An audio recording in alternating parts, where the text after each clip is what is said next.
Assalamualaikum warahmatullahi wabarakatuh. Salam sahabat pijar, salam para pencari jalan keluar dimanapun Anda berada.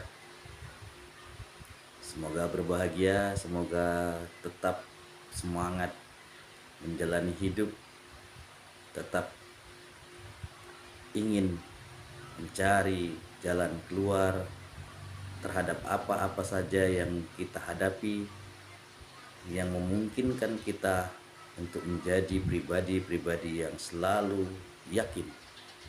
Tidak ada kata putus asa, yang ada adalah selalu ada jalan keluar.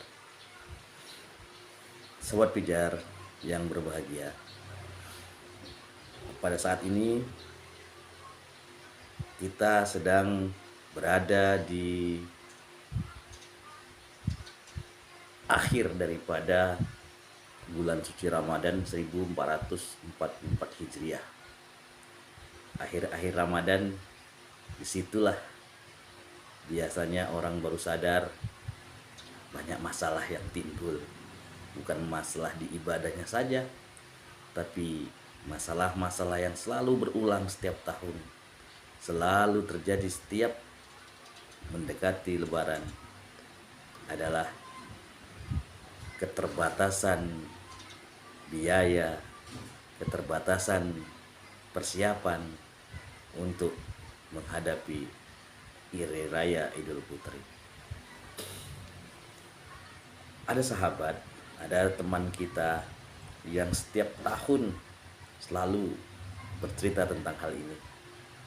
Bukan dia saja sebetulnya, masih banyak kawan-kawan kita yang lain, saudara-saudara kita yang lain yang mengalami hal yang sama, menghadapi peristiwa yang sama. Terutama para penyedia jasa yang bergelut di bidang pekerjaan yang selalu habis, selalu terhenti ketika memasuki bulan Ramadan. Banyak orang-orang yang kehilangan pekerjaan sementara, tapi mereka lupa sebenarnya ini terjadi setiap tahun. Ini terasa menjadi suatu hal yang lumrah di kalangan masyarakat menengah ke bawah, mungkin disebut kelompok-kelompok kita yang berada di pinggiran, di kampung-kampung. Usaha-usaha yang ketika Lebaran, ketika Ramadan terhenti, tidak ada lagi yang bahasa pasarnya nggak ada job, kosong, mulai kebingungan ketika sudah ada bau-bau Lebaran, sudah ada anak ataupun istri yang bertanya, kapan beli baju Lebaran, kapan buat kue. Ini yang selalu terjadi. Tidak ada persiapan sama sekali, bahkan untuk simpanan pun tidak tersedia. Bagi orang-orang yang terbiasa menghadapi ini mungkin banyak jalan, tapi terkadang jalan yang dihadapinya, diselesaikannya dengan cara-cara yang seperti biasa. Berhutang ke sana kemari, banyak pakaian bisa dibeli dengan kredit, banyak kue-kue Lebaran yang dibeli dengan kredit yang tahun semalam saja belum lunas, sekarang muncul lagi. Kita tidak mengupas masalah Lebarannya, kita mengupas masalah kenapa ini selalu terjadi, dan kita lupa dan terkaget-kaget ketika sedang mendekati hari yang seperti ini. Bahkan ketika dari masjid-masjid sudah diumumkan sudah tiba waktunya bayar zakat, terpikir oleh kita, dari mana uang bayar zakat ini? Apalagi yang anggota keluarganya banyak, dihitung apakah mesti didulukan zakatnya atau beli pakaiannya atau apa saja. Ini tidak pantas untuk dibahas sebetulnya, tapi ini yang terjadi. Jadi bagaimana solusinya ketika menghadapi hal yang sedemikian ini? Mungkin bagi kalangan-kalangan yang mampu Ini bisa mengetawakan, tapi tidak sedikit orang-orang yang menghadapi ini yang perlu kita bimbing, perlu kita carikan pemahaman supaya tidak terulang-ulang atau menghadapinya dengan cara yang baik. Bisa jadi ketika ini kita tidak sikapi dengan baik akan menjadikan suatu masalah baru.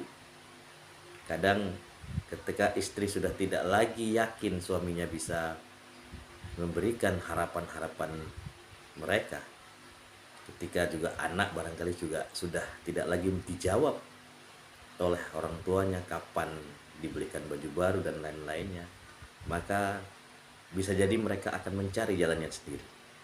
Banyak hal yang bisa diperbuat oleh mereka, bahkan istri-istri kita, orang perempuan ini lebih pintar untuk mencari solusi. Tapi ketika kita biarkan mereka mencari jalannya masing-masing, istri mencari jalannya masing-masing, mereka akan menyelesaikannya dengan baik. Tapi ingat, ketika ini kita biarkan, maka terkadang kita lupa setelah lebaran akan timbul masalah baru. Kapan kita bisa bayar? Apakah kita masih bisa punya job atau pekerjaan atau uang masuk yang bisa untuk menggantikan yang uang kita pinjam tadi? Timbul menjadi masalah-masalah kecil tapi menjadi besar ketika ini tidak dikomunikasikan. Maka kata kuncinya adalah komunikasi. Seorang bapak yang bijak, seorang bapak yang baik, dia tidak akan lari dari masalah ini.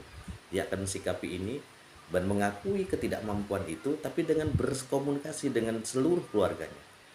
Ibu, anak, anggota keluarga diajak berpikir, diajak berkomunikasi, jelaskan bahwasanya kemampuan saya, kemampuan kita seperti ini, dan kalaupun kita mau ngambil uang pinjaman atau mau ngambil kreditan, diukurlah seberapa besar kebutuhan kita, bukan keinginan, seberapa besar kebutuhan kita.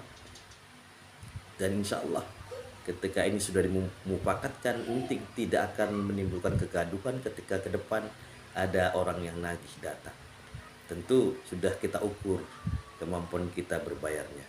Jadi letaknya bukan masalah beli atau tidak beli, letaknya adalah di komunikasi dan musyawarah, sehingga tidak menimbulkan pecahnya masalah menjadi lebih besar. Ada sahabat yang menyampaikan kepada saya, dia menghadapi ini dengan cara yang demikian. Bahkan dia bilang sama keluarganya bahwasanya ya sebenarnya makna daripada lebaran itu, kalau kita mau ke arah agama, mau ke arah keimanan, sebetulnya bukanlah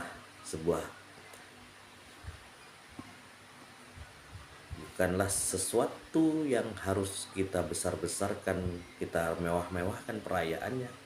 Tapi sebenarnya itulah kita tempat di mana kita berbahagia, tempat di mana kita bersyukur kepada Yang Maha Kuasa bahwasanya kita masih diberikan kemampuan oleh Allah Subhanahu wa taala untuk menyelesaikan tugas Ramadan, sehingga kita hari ini ketika lebaran itu kita mensyukurinya, bukan malah bermewah-mewah dan mengobrol-obrol pinjaman hanya untuk menyenangkan jasad badan kita, yang kata sahabat saya tadi, biasanya penantian panjang tentang lebaran itu tidak sama ketika kita jalani 1 hari 2 hari lebaran, akan hilang begitu saja. Dan sorak-sorai lebaran itu sebetulnya tidak seperti sebelum yang kita bayangkan.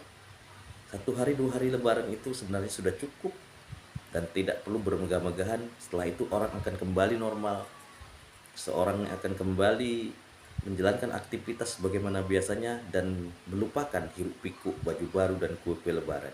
Kalaupun memang suasana itu ada, tapi tidak seperti yang kita bayangkan. Kalau tidak ada roti, tidak ada kue, tidak ada baju baru, kita seolah-olah lebaran kita gimana. Sebenarnya tidak seperti itu pada akhirnya, karena setiap terjadi lebaran atau Idul Fitri atau perayaan apa saja keagamaan lainnya, itu dipantasi kita saja.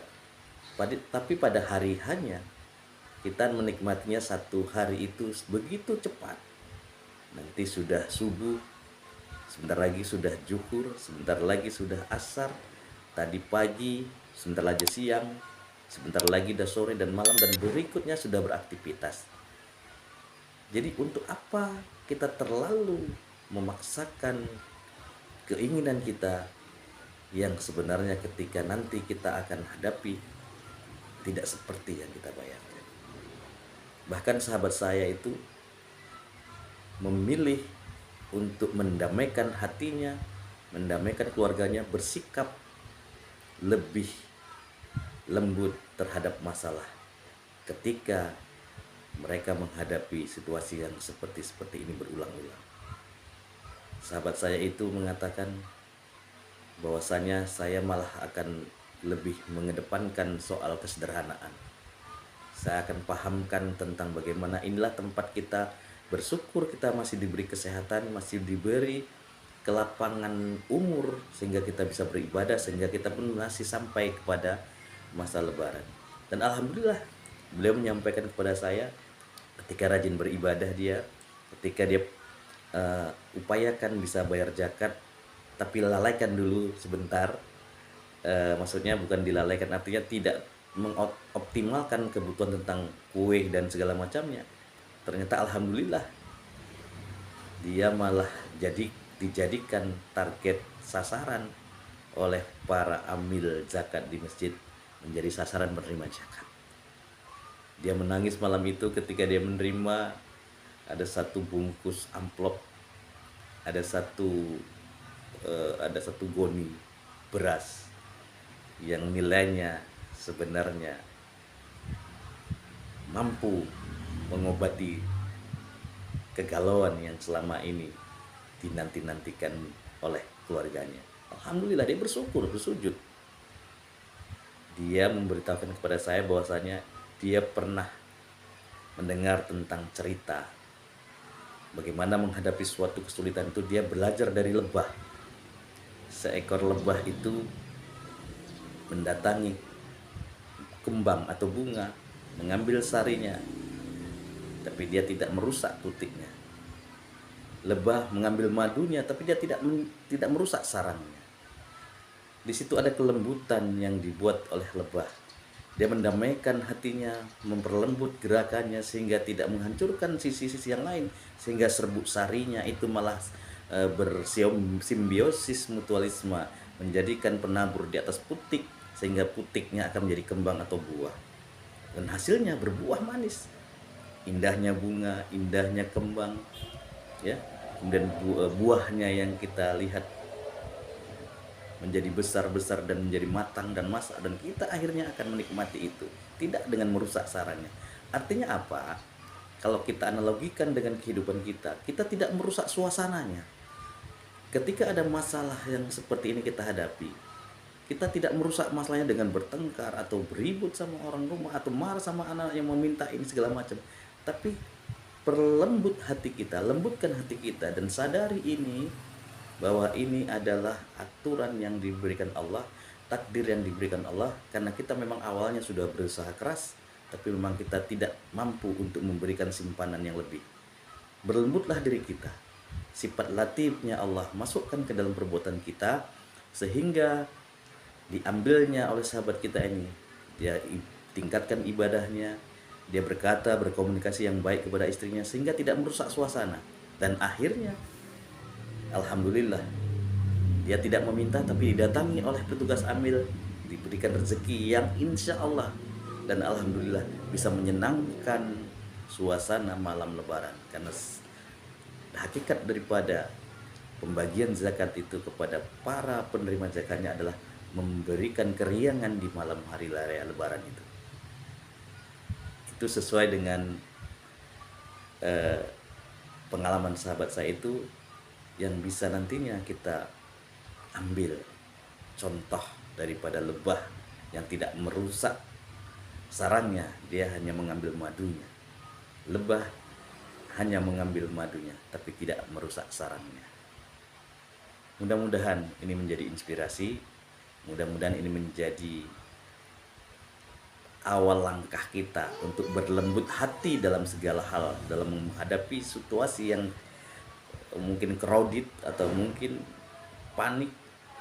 Tapi yakinlah hidup akan berlangsung terus dan kita akan menjalani takdir ini dengan bersyukur kepada Allah, karena kita yakini pasti ada jalan keluar yang Allah berikan kepada kita kalau kita mampu berpikir bijak, berpikir selalu memberikan kelembutan dalam suatu hal sebagaimana yang Allah sifatkan dalam sifat latifnya, sifat memah lembutkan yang Allah contohkan dalam kehidupan lebah. Mudah-mudahan bermanfaat. Wabillahi taufiq wal hidayah. Wassalamualaikum warahmatullahi wabarakatuh.